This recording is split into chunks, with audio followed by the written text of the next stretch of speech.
बिस्मिल्लाहिर्रहमानिर्रहीम। अस्सलाम वालेकुम। मैं हूँ साइमा।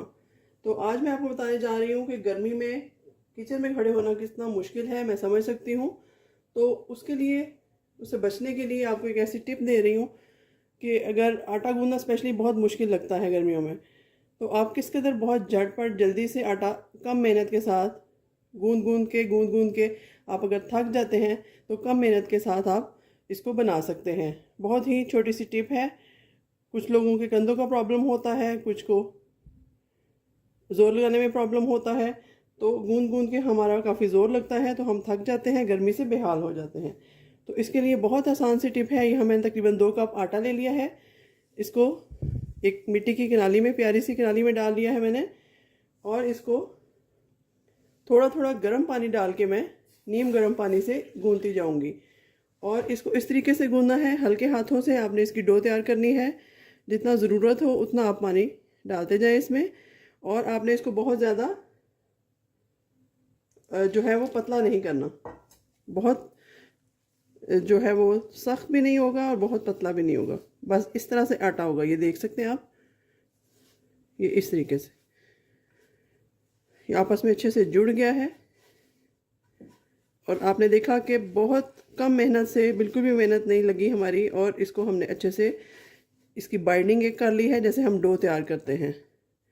ये देखिए इस तरीके से। तो अब इसको मैं 2 से 3 मिनट तक रखती हूँ इसी पोजीशन में। उसके बाद देखते हैं क्या करना है। तो यहाँ ऑलमोस्ट 3 मिनट हो चुके हैं। अब इसको हम चेक करते हैं। डो को नीम गर्म पानी से गूंदा था तो थोड़ी गरम गरम लग रही है।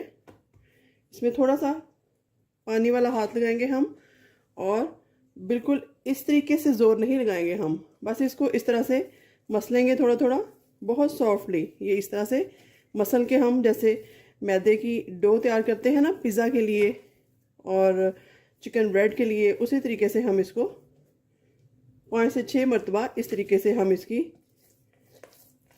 इस तरह से इसको नीट करेंगे अपनी हथेली की इस साइड से, बस इस तरह से करेंगे।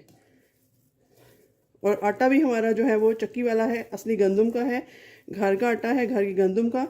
तो बहुत जल्दी से ये एक जान हो गया है। तो ये देखिए जी, तकरीबन मैंने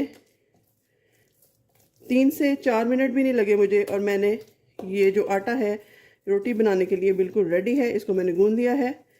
ये देखिए परफेक्ट शेप आई है इसकी। अगर आप इसको रखे बगैर, स्टे दिए बगैर अभी रोटी बनाना चाहते हैं तो अभी भी आप इसकी रोटी बना सकते हैं। तो चलिए इसको एक प्यारे से बर्तन में शिफ्ट करते हैं। ये मेरे पास एक प्यारा सा डब्बा है,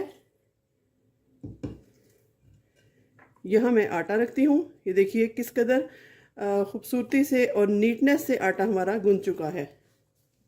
तो आप भी यही मेथड अप्लाई कीजिएगा ताकि आपको दूसरों को भी यही कहें कि आप यही तरीका अपनाएं और आसानी के साथ किचन में काम करें, गर्मी से बचें। और इस तरह से आटा गूंद के आप फटाफट रख सकते हैं फ्रिज में, और उसके बाद आप अपने बाकी के काम कर सकते हैं। तो चलिए मैं इसको कवर कर देती हूँ। तो मिलते हैं किसी नई और अच्छी वीडियो के साथ, तब तक के लिए अल्लाह हाफिज़।